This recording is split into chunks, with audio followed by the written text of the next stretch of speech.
ಇನ್ನೊಂದು ಕಡೆ ಪಂಚಮಸಾಲಿ ಮೀಸಲಾತಿ ಹೋರಾಟ.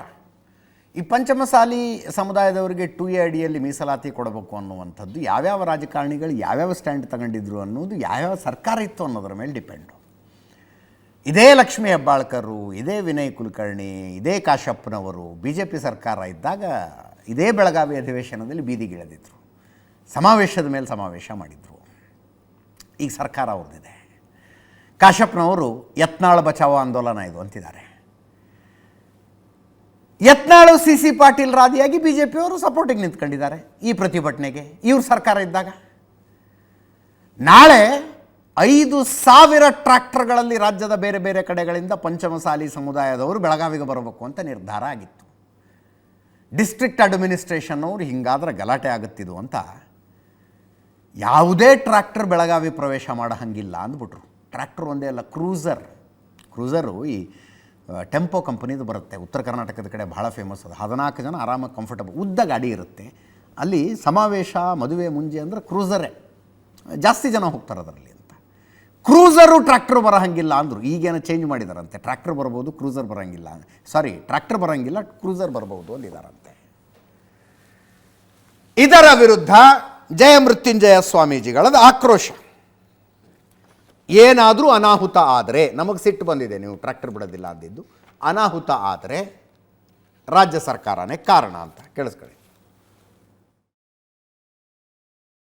ಮಾನ್ಯ ಮುಖ್ಯಮಂತ್ರಿಗಳಿಗೆ ಇಚ್ಛೆ ಪಡ್ತೀನಿ, ಕೂಡಲೇ ಆದೇಶವನ್ನು ವಾಪಸ್ ಪಡ್ಕೊಂಡು ಶಾಂತಿಯಿಂದ ನಾವು ಮಾಡುವಂಥ ಹೋರಾಟವನ್ನು ಬೆಂಬಲಿಸುವ ಪ್ರಯತ್ನ ಮಾಡಬೇಕು. ಇಲ್ಲದೆ ಹೋದರೆ ನಾಳೆ ನಾವೆಲ್ಲರೂ ಕೂಡ್ಕೊಂಡು ವಿಧಾನಸೌಧ ಗೇಟ್ ಮುಂದೆ ಉಪವಾಸ ಸತ್ಯಾಗ್ರಹ ಮಾಡಿ ನಮ್ಮ ಹಕ್ಕು ಈಡೇರೋವರೆಗೂ ನಾವು ಹೋರಾಟ ಮಾಡ್ತಿರುವಂಥ ಎಚ್ಚರಿಕೆ ಮಾತು ಹೇಳಕ್ಕೆ ಇಚ್ಛೆ ಪಡ್ತೀವಿ.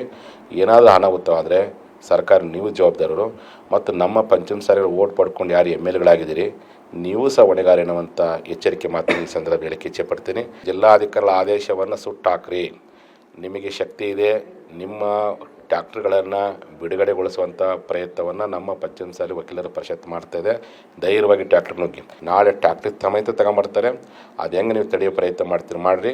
ಅನಾಹುತ ಆದರೆ ಯಾಕ್ರಿ ಟ್ರ್ಯಾಕ್ಟರ್ ಬರಬಾರ್ದು ಅಂದರೆ ಲಾ ಆ್ಯಂಡ್ ಆರ್ಡರ್ ಹದಗೆಟ್ಟು ಬಿಡುತ್ತೆ, ಅಪಾಯ ಆಗುತ್ತೆ ಅಂತ ಹೋಮ್ ಮಿನಿಸ್ಟ್ರೇ ಹೇಳ್ತಾರೆ. ಹೆಂಗ್ರಿ ಟ್ರ್ಯಾಕ್ಟರಲ್ಲಿ ಬಂದುಬಿಟ್ರೆ ಅಂತ.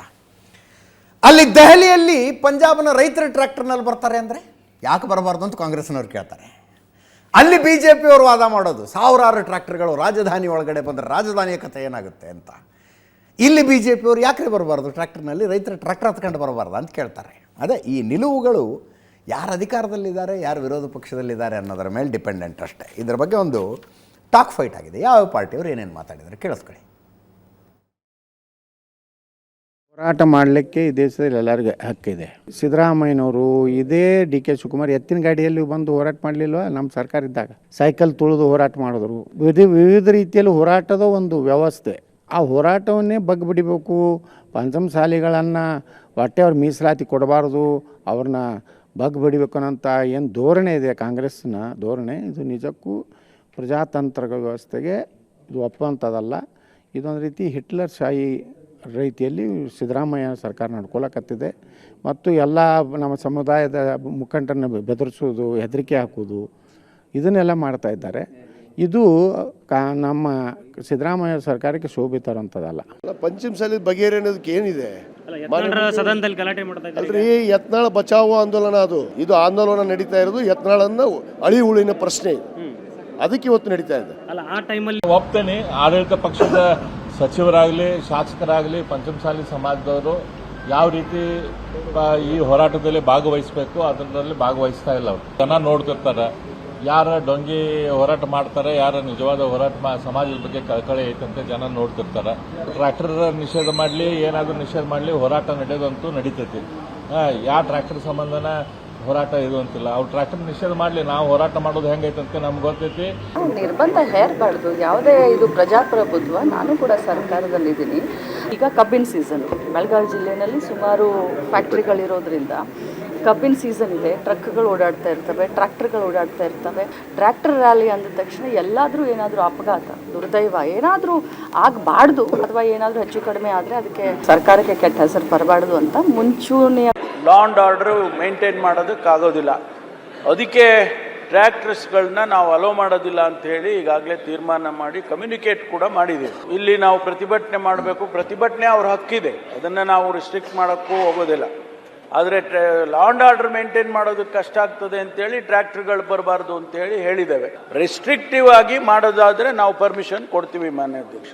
ನಮ್ಮ ಸಮುದಾಯ ಭಾಳ ವರ್ಷಗಳಿಂದ 2A ಆದರೂ ಸೇರಿಸಿ ನಮ್ಮ ಸರ್ಕಾರ ಇದ್ದಾಗ 2D ನಮ್ಗೆ ಅಕಾಮಿಡೇಟ್ ಮಾಡಿಕೊಟ್ಟಿದ್ದಾರೆ. ಅದರಲ್ಲಿ ಲಿಂಗಾಯತ 2A ಇಲ್ಲ ಅಂತ ಲಿಂಗಾಯತರು, ಮರಾಠರು, ಜೈನರು, ಕ್ರಿಶ್ಚಿಯನ್ರನ್ನೆಲ್ಲ ಸೇರಿಸಿ 7% ಕೊಟ್ಟಿದ್ದಾರೆ. ಅದು ಮಾನ್ಯ ಮುಖ್ಯಮಂತ್ರಿಗಳು ಇದಕ್ಕೊಂದೇನಾದರೂ ಸೂತ್ರ ಕಂಡುಹಿಡಿದು ನಾಳೆ ಸಭೆ ಕರೆದು ಒಂದೇನಾದರೂ ಕಾಂಕ್ರೀಟ್ ಆಗಿ ಏನಾದರೂ ನಿರ್ಣಯವನ್ನು ಮಾಡಿಕೊಟ್ರೆ ಒಳ್ಳೇದಾಗ್ತದೆ ಅಂತೇಳಿ ನಾನು CM ಅವರಿಗೆ ಹೇಳಿಬಿಡಲ ಅಧ್ಯಕ್ಷರೇ. ನಿಮಗೆ ಹಿಂದೆ ಇದ್ದಂಥ ಸರ್ಕಾರ, ಯತ್ನಾಳ್ ಅವರೇ, ಹಿಂದೆ ಇದ್ದಂಥ ಸರ್ಕಾರ ನಿಮ್ಮನ್ನ 2A ಸೇರಿಸಿಲ್ಲ. ಯಾಕಂತಂದ್ರೆ ಅವ್ರು ಏನ್ ಮಾಡಿದ್ರು, ಹಿಂದಿನ ಸರ್ಕಾರದವರು ಮುಸಲ್ಮಾನರಿಗೆ 4% ಕೊಟ್ಟಿದ್ದಂತ ರಿಸರ್ವೇಶನ್ ಅನ್ನ ಅವ್ರಿಗೆ ರದ್ದು ಮಾಡಿಬಿಟ್ರು. ರದ್ದು ಮಾಡಿ ಅದು 2% ಪಂಚಮಶಾಲಿ ಲಿಂಗಾಯತರಿಗೆ, ಅಂದ್ರೆ 2B ಲಿಂಗಾಯತ ಸಮುದಾಯದವರಿಗೆ, 3B ಮತ್ತೆ 3A 2%. ಮುಸಲ್ಮಾನರಿಗೆ ಕೊಟ್ಟಿದ್ದಂತ 4% ರದ್ದು ಮಾಡಿ ಆ 4% ಇವರಿಗೆ ಕೊಟ್ಟಿದ್ರು. ಇದ್ರ ಮೇಲೆ ಸುಪ್ರೀಂ ಕೋರ್ಟ್ಗೆ ಹೋದ್ರು. ಸುಪ್ರೀಂ ಕೋರ್ಟ್ನಲ್ಲಿ ಇವರೇ ಹಿಂದಿನ ಸರ್ಕಾರನೇ, ಬಿಜೆಪಿ ಸರ್ಕಾರನೇ ಅಫಿಡವಿಟ್ ಹಾಕಿದ್ದಾರೆ, ಅಂಡರ್ಟೇಕ್ ಮಾಡ್ಕೊಂಡಿದ್ದಾರೆ, ನಾವು ಯಾವ ಕಾರಣಕ್ಕೂ ಮುಸಲ್ಮಾನರಿಗೆ 4% ಕೊಟ್ಟಿರೋದನ್ನ ವಿತ್ಡ್ರಾ ಮಾಡಲ್ಲ, ರದ್ದು ಮಾಡಲ್ಲ. ಇದರ ಬಗ್ಗೆ BJP ಅವ್ರದ್ದು ಅಬ್ಜೆಕ್ಷನ್ ಇದೆ. ಅಫಿಡವಿಟ್ ಕೊಟ್ಟಿಲ್ಲ, ನಾವು ಸುಪ್ರೀಂ ಕೋರ್ಟ್ನ ಗೈಡೆನ್ಸ್ ಇದೆ ಅಷ್ಟೇ ಅಂತ.